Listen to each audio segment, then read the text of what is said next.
तो हमने देखा पिछले वीडियो में हम पैलियोलिथिक का टाइम पीरियड हम उसमें पढ़ रहे थे। ठीक है, हमने एक बार मैं आपको फिर भी रिवीजन करवा देता हूँ कि हमने पहले पिछले वीडियो में क्या क्या पढ़ा था। हमने पिछले वीडियो में क्या पढ़ा था, एंशिएंट पीरियड है उसके हमने 3 पार्ट पढ़े थे। ठीक है, प्री हिस्ट्री, ठीक है, प्रोटो हिस्ट्री और हिस्टोरिकल। फिर हमने देखा प्री हिस्ट्री है उसको भी 3 पार्टों में डिवाइड किया था, स्टोन एज, ब्रॉन्ज एज और आयरन एज। ठीक है, फिर हमने देखा कि जो स्टोन एज है उसको भी 3 पार्टों में डिवाइड किया गया। ठीक है, तो ये बात आप अच्छे से ध्यान रखना। उसको क्या 3 पार्ट में क्या था, Palaeolithic period, middle stone age और न्यू स्टोन एज, इसमें हमें डिवाइड किया था। अब आपको ये बात मैंने पिछले बताया था कि बीसी और एडी का मतलब बता दिया था। बीसी मतलब before birth of Jesus Christ और एडी एनो डोमिनी। ठीक है, ये बात आपको अच्छे से याद रखनी है। और इन दोनों के टाइम पीरियड में आपको मैंने बताया यहाँ पे 25 लाख बीसी से 10,000 बीसी और मिडल स्टोन में 10,000 बीसी से 4,000 बीसी। और इन दोनों का टाइम पीरियड सेम है। कहीं कहीं पे वहां पे 4000 बीसी से 1000 बीसी भी लिखा जाता है, वो भी टाइम बिल्कुल एक्यूरेट करेक्ट है। ठीक है, अब इसमें मैंने आपको जैसे एग्जांपल देता है, एक ही क्लास में एक जो होता है टैलेंटेड, ठीक है, टॉपर बच्चा होता है और एक सबसे वीक बच्चा होता है। तो हमने देखा एक ही क्लास में 2 बच्चे, 2 तरीके के बच्चे चलते हैं। ठीक है, उसी तरीके से कभी कभी ये होता है जी एक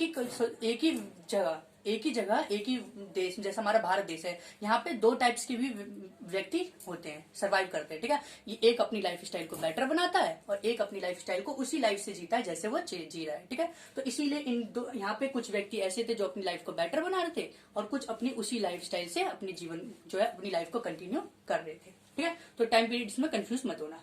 फिर हमने देखा फेज। अब कभी कभी ये होता है कि कुछ टाइम पीरियड ऐसे होते हैं जो बहुत ज्यादा लंबे हो जाते हैं, जैसे हम यहाँ देखते हैं 25 लाख बीसी से 10,000 बीसी, कितना लंबा टाइम पीरियड है। तो इस टाइम पीरियड में भी कई सारे चेंजेस होते हैं, तो उसी चेंजेस को ध्यान में रखते हुए हम कुछ उस टाइम पीरियड को भी कई पार्टों में डिवाइड कर देते हैं। ठीक है, एग्जाम्पल के तौर पर देखो क्या है, हमने देखा पैलियोलिथिक पीरियड में 25 लाख बीसी से 10,000, इनके बीच में कितना टाइम पीरियड का गैप है। तो इस टाइम पीरियड को मैनेज करने के लिए उनमें क्वालिटी देख के हमने देखा यहाँ पे कई सारे डिवाइडेशन हुए। पहला क्या है, लोअर पैलियोलिथिक, इसको क्या बोला जाता है, लोअर पैलियोलिथिक को, इसको भी ये प्री पैलियोलिथिक भी कहा जाता है। ठीक है, इसके भी कई 2 नाम है। ठीक है, तो आपको नाम में कंफ्यूजन मत होना। दूसरा है मिडल पैलियोलिथिक, तीसरा अपर पैलियोलिथिक। ठीक है, हमने देखा इस पैलियोलिथिक को कितने पार्टों में डिवाइड किया, 3 पार्टों में। इसका कोई डिवाइडेशन नहीं है, लेकिन हमने न्यू स्टोन एज में डिवाइडेशन देखा है। इसके पीछे का रीजन मैं आपको पहले ही बता चुका हूं कि एक ही जगह पे 2 कम्युनिटी सरवाइव करती है, इसीलिए क्या किया, मिडल स्टोन में ना डिवाइड करके न्यू स्टोन एज में मिडल स्टोन को भी रख लिया गया। ठीक है, उसको भी शामिल किया गया। ठीक है, तो हमने देखा टाइम पीरियड हमने तो यहाँ पे देख लिया, इनका फेज देख लिया। ठीक है, अब हम इसका क्या देखते हैं, सिम्टम्स। ठीक है, ऐसे कोई तो क्वालिटी होगी ना कि हम अगर चलो इनमें डिवाइड कर रहे हैं, हम इनमें भाग ले रहे हैं, ठीक है, इनको हम अलग अलग श्रेणी में रख रहे हैं, अलग अलग उसमें टेबल में रख रहे हैं, पढ़ रहे हैं, तो इसके पीछे कुछ तो रीजन होगा ना, इनके अंदर कुछ काबिलियत तो अलग अलग होगी ना। तो हम इसी को हम पढ़ेंगे कि इनमें सिम्टम्स, ठीक है, इनकी क्वालिटी क्या थी। ठीक है, तो हमने क्या देखा यहाँ पे, आप ध्यान से ना, पैलियोलिथिक पीरियड में आखेटक क्या होता था, एक हंटर समुदाय होता था। ठीक है, इनको हंटिंग हंटर भी कहा जाता था। ये क्या करते थे, विशेषकर ये शिकार करके अपना जीवन जीत कर, खाना वाना का तैयार जो खाना होता था कैसे लेते थे, वो ज्यादातर शिकार पे डिपेंड होते थे। और साथ साथ में क्या करते थे, जैसे जो पेड़ है उससे जो कंदमूल, जो फल फ्रूट होते हैं जो गिरते हैं, या उनको तोड़ के क्या करते थे, उनको इकट्ठा करके ये खाने अपना भोजन को तैयार करते थे, भोजन इकट्ठा करते थे। तो इनके हमने क्या एबिलिटी देखी, एक तो शिकार करना देखा था और एक क्या, फूड कंटेन करना। क्या देखा हमने, फूड को कंटेन करना। ठीक है, तो हमने देखा इसमें जो है क्वालिटी 2 ही है। ठीक है, 2 क्वालिटी कौन सी है, एक तो शिकार से और दूसरा भोजन इकट्ठा। और इसमें नहीं, ना ही कोई कृषि होती थी, ना ही किसी पशु को पाला जाता था। ठीक है, तो हमने इसमें ये चेंजेस। अब मिडल स्टोन में क्या है, देखो ये हंटिंग समुदाय अभी भी है, ये अपना क्या मतलब यहाँ शिकार भी चल रहा है और यहाँ पे फूड को कंटेन मतलब फूड को भी इकट्ठा किया जा रहा है। साथ साथ में यहाँ पे एक चीज और ऐड होती है, वो क्या है, यहाँ पे एनिमल हस्बेंड्री होती है।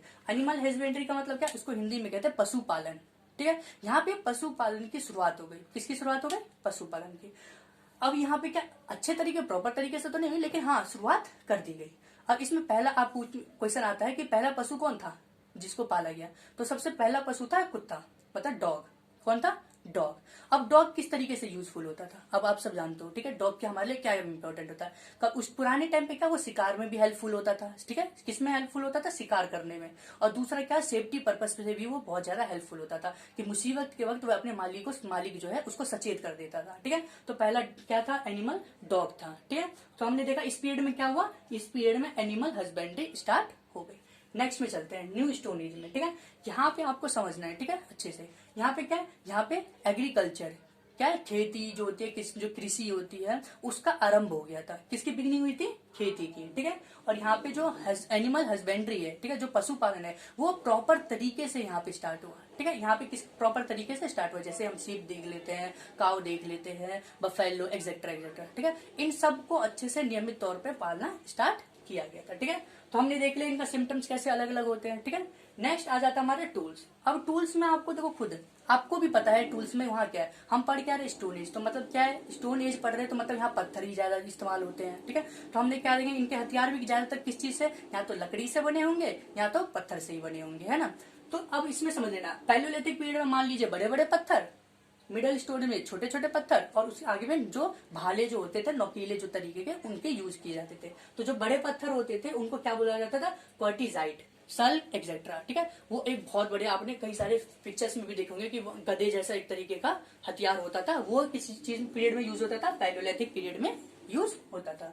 नेक्स्ट है मिडल स्टोन एज। इसमें क्या होता था, जो पत्थर है उसको और अच्छे से मॉडिफाई किया गया, मतलब उसमें कुछ चेंजेस किए गए और उसको थोड़ा सा छोटा, माइक्रो क्या, छोटा बनाया गया, ठीक है। और जैसे कि पहला हथियार, वेपन हम कह सकते क्या था, कुल्हाड़ी था, एक्स था, पहला वेपन एक्स था, कुल्हाड़ी था, उसका इस्तेमाल किया गया था यहाँ पे, ठीक है। और नेक्स्ट हम देखते हैं उस जो मेड ऑफ स्लेट, ठीक है, एक्सेट्रा, मतलब उस पत्थर को और अच्छे से बनाया गया था, ठीक है। और स्लेट पदार्थ जो धातु होते हैं उसका भी यूज किया गया था, ठीक है। और उसमें बहुत बेटर अच्छा किया गया था, जैसा आप देखते हो कई सारे फिल्मों में होता भी है, या फिर कई सारे मूवीज, बच्चों के कार्टून में भी देखा जाता है कि भाले, हथियार, छोटे छोटे चाकू जो इससे बनाए जाते थे, ठीक है, छेनी हथौड़े, आगे चल के आपके चैप्टर में भी ये आपको दिखाई देगा, ठीक है। नेक्स्ट आ जाता है कि अब देखो हमने इनको 3 पार्टों में डिवाइड किया, ठीक है, लेकिन हमें कैसे पता चला ये, ठीक है।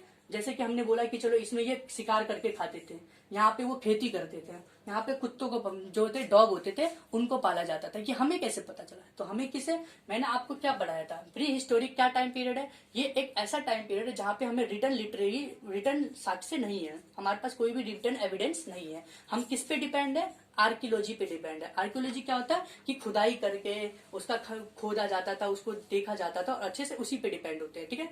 तो आर्कियोलॉजी हमें तो कहीं कहीं तो हमें मिला ही होगा ना, तो हम यही इंपॉर्टेंट फैक्ट पढ़ेंगे। इंपॉर्टेंट फैक्ट किसके बारे में पढ़ेंगे, एविडेंस के बारे में, कि हमें वो एविडेंस कहाँ कहाँ से प्राप्त हुए हैं, ठीक। पहली जगह देखो, जगह अच्छे से नाम आपको याद रखनी होगी, ठीक है, जगह पे ही सब कुछ है। पहला देखो क्या, अतिरमपक्कम, नाम अच्छे से याद करना है, क्या, अतिरमपक्कम, ये तमिलनाडु का एक जगह है, ठीक है। और हथनोरा ये मध्य प्रदेश में पड़ता है, ठीक है। ये 2 नाम अच्छे से याद करना है। यहाँ पे क्या है, इसमें क्या खासियत बात है, देखो यहाँ पे पहला, यहाँ पे first evidence of human skull, मानव की पहली जो खोपड़ी है वो कहाँ से प्राप्त हुई थी, वो अतिरपक्कम और हथनोरा, इन 2 जगह से ही मानव की पहली खोपड़ी पाई गई है। और उस खोपड़ी का अध्ययन किया गया जो, तो उससे हमें पता चला वो किस टाइम पीरियड को बिलोंग करते हैं, वो पैलियोलिथिक पीरियड को बिलोंग करते हैं, ठीक है। नेक्स्ट हमारा क्या है, मिडल स्टोन एज, ठीक है, मिडल स्टोन एज। उससे पहले एक और आप देख लेते हैं, एक और जगह है भीमबेटका, ये भी इंपॉर्टेंट जगह है बहुत, ये इतनी इंपॉर्टेंट है, ये नर्मदा जो वैली है, नर्मदा घाटी जो है उसके पास है ये जगह, ठीक है। और मध्य प्रदेश में बहुत इंपॉर्टेंट है, क्यों, क्योंकि यहाँ पे कई सारे केव मिले, गुफाएं मिले हैं, और उस गुफाएं में क्या है, यहाँ पे पेंटिंग मिली गई है, और वो पेंटिंग ना जो है बहुत पुरानी पेंटिंग है, जो किस पीरियड को बिलोंग करते हैं, पैलियोलिथिक पीरियड को बिलोंग करती है, ठीक है। नेक्स्ट हम देखते हैं क्या, चौपानी मांडो, ये भी एक जगह का नाम है, किसका, चौपानी मांडो, ठीक है, जो उत्तर प्रदेश में है। कहाँ पर है, उत्तर प्रदेश में। और यहाँ पे क्या है, पोट्री, पोट्री, ये अब पोट्री क्या है, ये मृद भांड होते थे, आपने मटके का देखा ना, उस वो जो पुराने टाइम के जो मटके जैसे कई प्रकार के जो चीजें होती थी उसको मृद भांड या पोट्री कहा जाता था। तो यहाँ से जो है हमारा ये चौपानी मांडो, यहाँ से कई प्रकार के पोट्री एविडेंस मिले हैं, ठीक है, जो किस टाइम पीरियड को बिलोंग करते हैं, मिडल स्टोन एज को, इतने ज्यादा पुराने हैं ये, ठीक है, और हमें ये मिले हैं। और नेक्स्ट में हम देखो सराय नहर राय, सराय नहर राय, ये आपको पढ़ना बहुत इंपॉर्टेंट है, ये उत्तर प्रदेश में। यहाँ से क्या है, यहाँ से पहला और सबसे पुराना ओल्डेस्ट ह्यूमन जो है उनका फॉसिल्स, जो ह्यूमन का जो फॉसिल्स है, जो उनकी हड्डियां जो पुराने बहुत सारे जो दफनाई होती है उनको फॉसिल्स कहा जाता है, वो हमें यहाँ से रिकॉर्ड हुई है, वो यहाँ से हमें प्राप्त हुई है, ठीक है। और यहाँ पे एक और नाम है, ये भी इंपॉर्टेंट है, क्या, बागोर, बागोर कहाँ है, राजस्थान में, बागोर कहाँ पे, राजस्थान में। यहाँ हमें ऐसे कई सारे एविडेंस मिले हैं जिससे ये पता चलता है वहां पशुपालन हुआ करता था, एनिमल हस्बेंड्री वहां पे होती थी, ठीक है। नेक्स्ट हमारा क्या है, न्यू स्टोन एज, ठीक है, ये भी आपको बहुत अच्छे से पढ़ना है। बुर्ज होम, बुर्ज होम क्या है, एक जगह का नाम है, जम्मू एंड कश्मीर में पड़ता है, ठीक है। यहाँ पे क्या, गर्तवास, गर्तवास क्या होते थे, गड्ढे, जो आपने देखा जो कवर होता है, जिस कवर को जो गड्ढा बनाया जाता है उसको क्या बोला जाता था, गर्तवास बोला जाता था। अब इस गर्तवास में क्या था, यहाँ पे ऐसे एविडेंस मिले हैं, ऐसे एविडेंस मिले हैं कि जो मालिक की जो कब्र होती थी, कब्र को क्या बोला जाता है, ग्रेव, GRAV, ग्रेव, ठीक है। उसमें क्या होता था, मालिक के जो कब्र होते थे उसमें वहां पे कुछ जो डॉग होते थे उन डॉग को भी दफनाया गया था, ठीक है। तो इससे हमें पता चलता है कि मालिक और ऑनर के बीच में कितना संबंध था, ठीक है। और जो संबंध अच्छे प्रॉपर जो संबंध हो, हमें वो इसके एविडेंस कहाँ से मिलते हैं, न्यू स्टोन एज से मिलते हैं। तो हमें पता चला कि ये तो किससे संबंधित है, न्यू स्टोन से संबंधित है। वहां एक और है कोल्डिवा, कोल्डिवा एक जगह है उत्तर प्रदेश में, किसमें, उत्तर प्रदेश में। और यहाँ हमें क्या मिला, एविडेंस हमें राइस के मिले, चावल के एविडेंस मिले। अगर चावल है तो मतलब वहां खेती की गई होगी, ठीक है। और वो एविडेंस हमें कितना, जब उसको परीक्षण किया गया तो हमें वो न्यू स्टोन एज से हमें संबंधित मिला, ठीक है। तो हमें क्या, कोल्डिवा उत्तर प्रदेश में राइस के एविडेंस मिले। तो ये हमारे लिए बहुत ही इंपॉर्टेंट था, ठीक है। अब आपने देखा ही होगा कि हर एक टाइम पीरियड में क्या होता है, हर एक टाइम पीरियड में कई प्रकार की खोजें होती है, ठीक है। हम देखते हैं ना अपने टाइम, हम नई चीजों का आविष्कार हुआ है, नई चीजों का आविष्कार हुआ है, तो क्या पता इतने लंबा टाइम पीरियड कुछ तो आविष्कार हुआ होगा ना इनके इनके पीरियड में। तो हमने इनके पीरियड में क्या डिस्कवर हुआ, इनके पीरियड में डिस्कवर हुआ फायर, क्या, पैलियोलिथिक पीरियड में डिस्कवर हुआ फायर। अब फायर आप डिस्कवर तो हो गया, लेकिन इसका ये यूज करना नहीं सीख पाए, क्या नहीं सीख पाए, यूज करना। लेकिन जब मिडल स्टोन आते आते इन्होंने फायर का यूज सीख लिया। तो फायर का यूज कहाँ सीखा, मिडल स्टोन एज में सीखा, ठीक है। और नेक्स्ट है new stone age. New stone age में कई प्रकार के जो कहते हैं ना मानव को रफ्तार देने वाली चीज, व्हीकल, जो व्हील है, जो पहिए होते हैं, उसका आविष्कार कब हुआ था, न्यू स्टोन एज में ही आविष्कार हुआ था। और वहां पे हमने देखा कहीं हमें कोल्डिवा में उत्तर प्रदेश में राइस का एविडेंस मिला, तो मतलब यहाँ खेती भी हो गई होगी। तो हमें किसका एविडेंस मिला, राइस का एविडेंस यहाँ पे मिला, ठीक है। यहाँ पे कई प्रकार के जो सोसाइटी है उसकी भी कई सारे हमें एविडेंस मिले, ठीक है। तो इस चैप्टर में हमने ये पूरा देखा। इस चैप्टर को आप अच्छे से घर पे पढ़ना, वीडियो को रिवाइज करके देख लेना, ठीक है। और ये जितने भी सारे हैं इनको आप नोट करके लिखना, और ये आपसे आगे आने वाले टाइम में इससे क्वेश्चन भी पूछे जाएंगे, ठीक है। इसको बहुत अच्छे से ध्यान देना, ठीक है। चलो मिलते हैं हम अगली वीडियो में।